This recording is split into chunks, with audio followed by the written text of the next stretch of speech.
Hello everyone, welcome back to the fifth lecture of the chapter Semiconductor Devices, and today we are going to discuss about special purpose diodes. So basically there are four types of special purpose diode we are going to study in this chapter. As you can see, first one is Zener diode, second one will be photodiode, third solar cell, or it is also called as a photovoltaic cell, and fourth one is a LED light emitting diode. So to start with, we will study the Zener diode. As you guys already studied about Zener diode in the 11th standard, we have studied about some basic concepts like how it is operated. So you are aware that it is operated basically in the reverse breakdown region. So just to start with, you might have revised the previous chapters, or if not, you may go back to the previous videos and see what is a forward bias region and what is a reverse bias region, how does a diode operates in a forward bias and a reverse biased. So I'll not going to repeat all those things, so I'll be just moving forward that Zener diode especially works in a breakdown region, that is reverse biased region.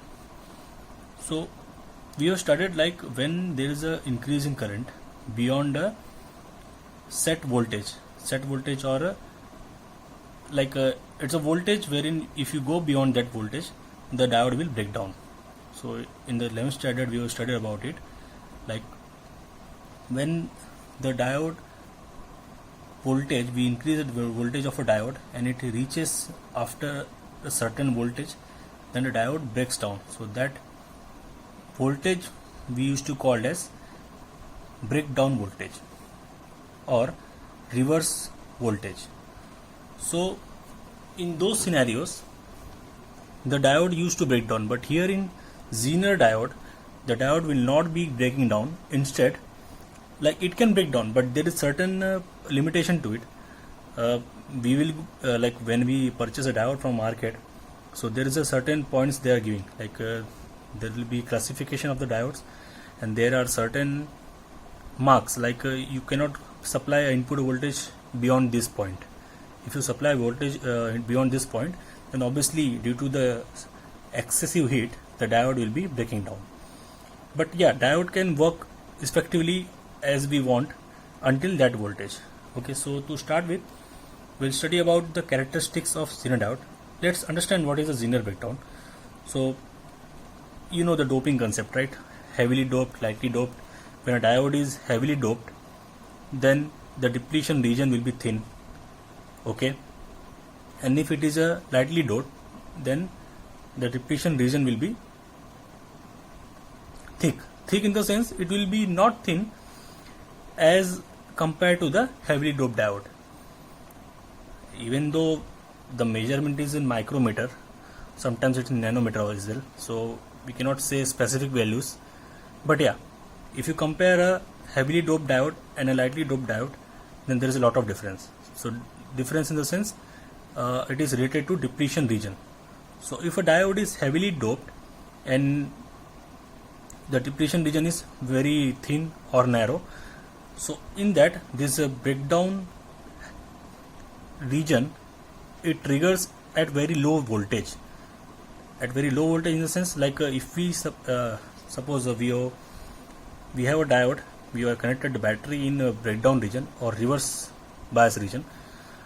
It is in reverse bias mode. Now we are starting to increase the voltage.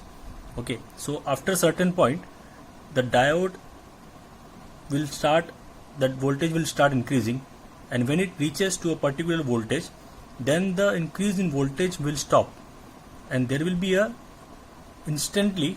very high increase in the current. So that behavior we are going to study, why it is happening and how it is happening. But this happens and this does not damage the diode in this case until and unless we do not supply a voltage higher than the described voltage or a set voltage. Okay, so this is the symbol of Zener diode. You can see this Z type of structure here at the head of the arrow. Diode you obviously know.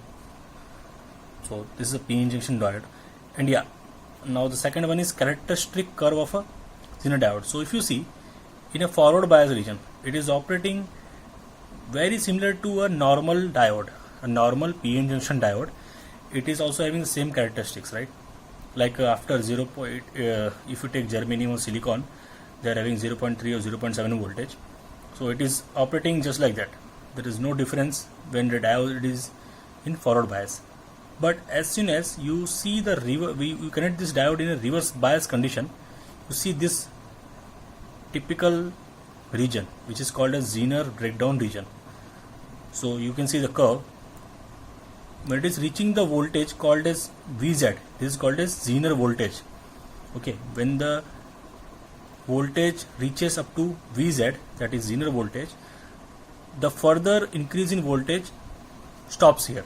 It is halted, and at this point there is instant increase in a current, and that increase is very high. You can see it is instantly increasing to a very high current value. So this is the characteristic curve of Zener diode. So what is happening inside and how everything is happening, we are going to see in the upcoming topics. So here the third one is, like, I'll just give a brief how this is happening, like how this breakdown region is happening. So basically, when we increase a voltage for a PN junction diode, when it is connected in reverse bias mode, what is happening? You have to imagine that breakdown depletion layer. As we say that Zener diode works effectively when the diode is heavily doped. Okay, so it is heavily doped in the sense depletion region will be thin or it will be very narrow. It does not mean that Zener diode does not work in a lightly doped diodes, lightly doped PN junction diodes. It works, but the breakdown voltage in case of lightly doped diode will be very high. You will have to supply very high amount of voltage so that diode can be it should stop going further, increasing further in the voltage, and it should give a higher current at that moment. So in this case, what happens is, when we increase a voltage of a PN junction diode when it is connected in reverse bias mode, that excessive voltage breaks the covalent bond. As we are studying about semiconductor in this chapter, so we'll consider semiconductor devices only. But yeah, semi-covalent bonds can be broken into conductors as well. So it breaks the covalent bond in the semiconductors. What happens when the bond is